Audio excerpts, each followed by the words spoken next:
Sometimes the fear of losing money in a stock market crash can stop you from investing altogether. But there's a very simple way to overcome that fear called dollar cost averaging, where you drip feed money into the market month by month. Now, what kind of environment suits that strategy? And also, how can you implement it without racking up too much in transaction costs? That's what we'll explore in this video. Now remember, you can always support us by clicking at the link at the top of this page or by clicking on the link in the description below. It costs just $10 a month to support us on Patreon, and then you get access to the chat application Slack, where you can ask questions of me or any other member of the community, and you get access to our Sunday evening calls. So now let's look at dollar cost averaging in a bit more detail.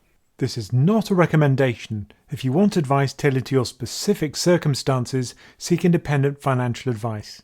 Let's start off by looking at what we mean by dollar cost averaging. The basic idea is that instead of taking a lump sum and investing it immediately, you drip feed cash into your portfolio into the asset allocation that you want long term, but you build that portfolio up gradually over a period of months. Now I'm going to call it dollar cost averaging, but of course it's not necessarily to do with dollars. For a UK investor it would be pound cost averaging, and in Europe it would be euro cost averaging. If we look at the cash flows, lump sum investing would look like this. You invest $120,000 on day one. Then after a suitably long period of time, that $120,000 would be worth considerably more than the initial investment.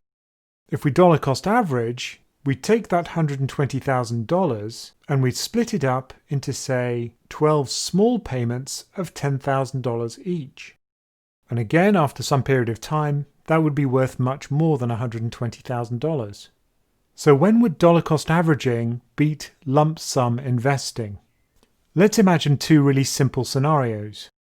In the first scenario, the price of some underlying index is continually increasing. That means that if you invest your money up front here, you'd have bought at a very low price. Whereas if you drip feed, you'd be continually picking up these higher prices, and that would reduce your overall return. So in a rising market, lump sum investing tends to outperform. Whereas in a market where the prices are falling, if you lump sum invest, you'd have bought at the highest price. Whereas dollar cost averaging would pick up these lower prices and increase your overall return once prices increased again. Now, if we look at the actual performance of the stock market over the long term, and in this case we're looking at the United States, the trend is clearly an upward one because of the upward drift in equity prices as earnings increase. And that naturally means that most of the time, lump sum investing is better than dollar cost averaging. If we know that's the case, then why would you ever do dollar cost averaging? Most of the time, dollar cost averaging is when people are scared to commit their capital because they think there may be an imminent fall in markets. Dollar cost averaging is a really nice way to overcome that fear because even if markets do crash, you will pick up some of those prices once they fall and bag yourself some bargains. So really, this is a way of overcoming your cognitive biases, and in particular, your loss aversion. Or to summarize that, it's better to do something suboptimal than to do something awful. Whereby suboptimal, I'm talking about dollar cost averaging, and the awful alternative is to keep your money in cash. But at least some of the time, dollar cost averaging is better than lump sum investing, because sometimes markets do crash. Vanguard has carried out some nice studies where they looked at this in practice across 3 different markets. The name of the original note is Dollar Cost Averaging Just Means Taking Risk Later, published in 2012.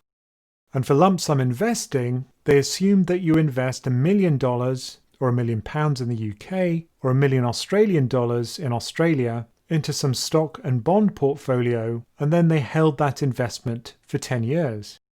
For comparison, they looked at dollar cost averaging, where they took their cash investment and they fed it into a stock bond portfolio over a period of 6 months, 12 months, 18 months, and so on, with a baseline scenario of dollar cost averaging over a 12-month period. So once that dollar cost averaging period is complete, so say it's 12 months, for the remaining 9 years, the dollar cost averaging and lump sum investment portfolios would have identical portfolios. So it's only over the first 12 months where the two portfolios would differ. And here are the results for the US, for the UK, and for Australia. And what's remarkable is that they're very similar. Lump sum investing is better about 2/3 of the time. Now, in each of these examples, they invested in the domestic equity and bond markets, and that explains why the histories are slightly different. The US, as you'd expect, has the longest history since 1926, the UK is much shorter since 1976, and Australia is a little bit shorter still. So this just tells you which strategy was best. It doesn't tell you by how much it was better. If we look at the difference in returns, they're fairly small. So what these box plots show is the distribution of returns. And here the y-axis is the lump sum minus the dollar cost average balance. So that's the amount of outperformance over that decade in local currency terms. And if we're above this horizontal line, lump sum investing won. And if we're below, dollar cost averaging won. The median outperformance is shown in yellow. That's the typical case. And you can see that for all three regions, the typical value favoured lump sum investing, as we'd expect. So for example, in this downside tail, which captures about 20% of the periods, dollar cost averaging actually won. They published an update to this paper in 2016 called Invest Now or Temporarily Hold Your Cash, and the results were similar, with immediate investment, that's lump sum investment, outperforming about 2/3 of the time in all three regions. But you can see that the average magnitude of the outperformance was fairly negligible, at around 2%.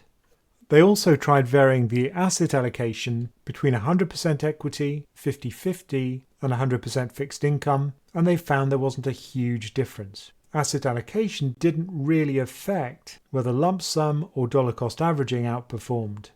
So now let's look at a little comparison of our own based on the US market.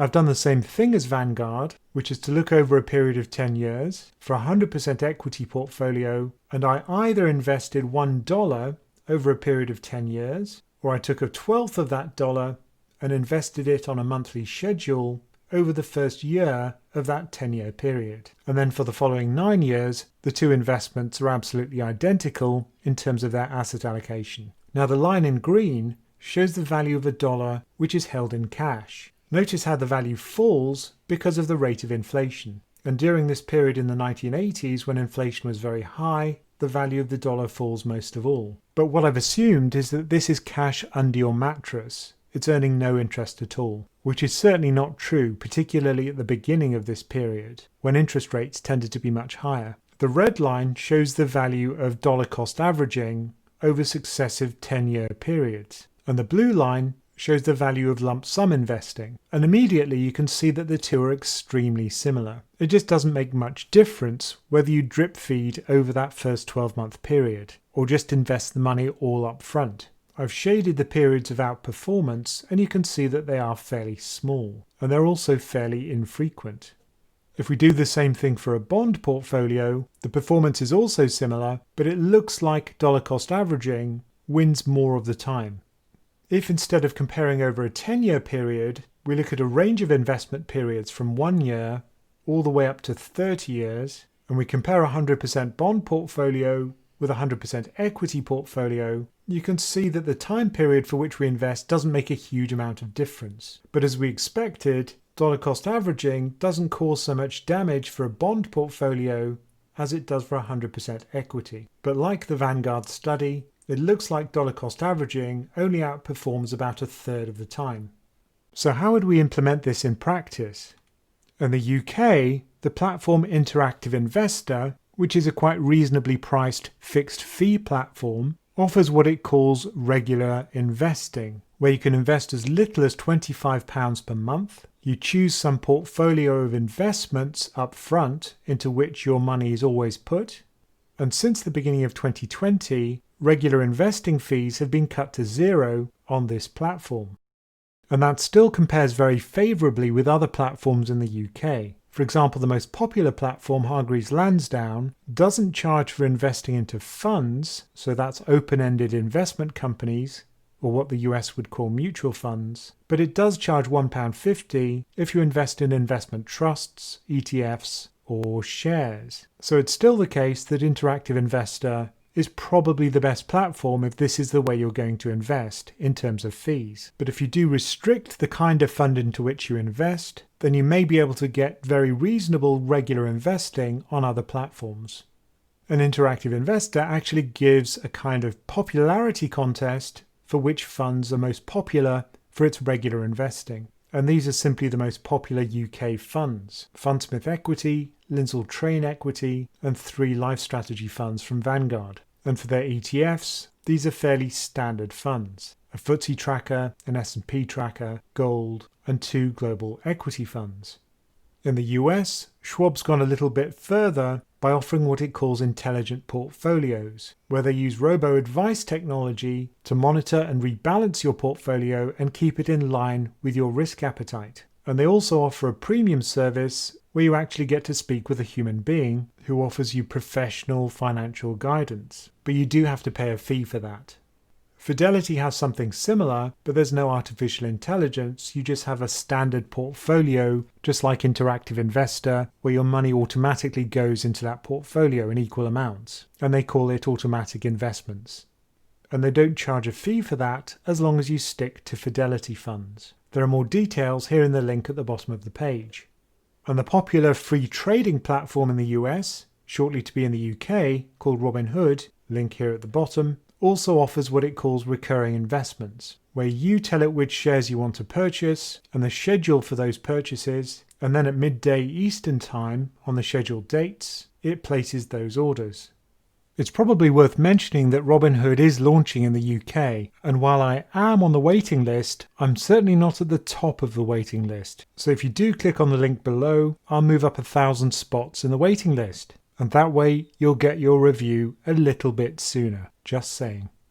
So if you do think equity markets are about to crash, then you can just dollar cost average over the period of time that you think the crisis will last. And if you're right, then you're going to pick up those cheaper bargain prices for equity. And even if you're wrong, you'll get to be exposed to the market as it steadily increases in value. And you'll avoid that terrible outcome, which is to remain locked in cash. So remember, if you do support us on Patreon, you get access to Slack, which you can see beside me here, and you get access to all the previous calls we've had on a Sunday evening. You can see the link to the notes beside me, but also the video replays that we have for each of those calls. And you'll also get access to those detailed notes so that you can follow up some of the links if you want to explore in more detail in your own time. So if you do want to support us, you'll find the link over on the right hand side of this page where there's a big Patreon icon, or in the description of the video below.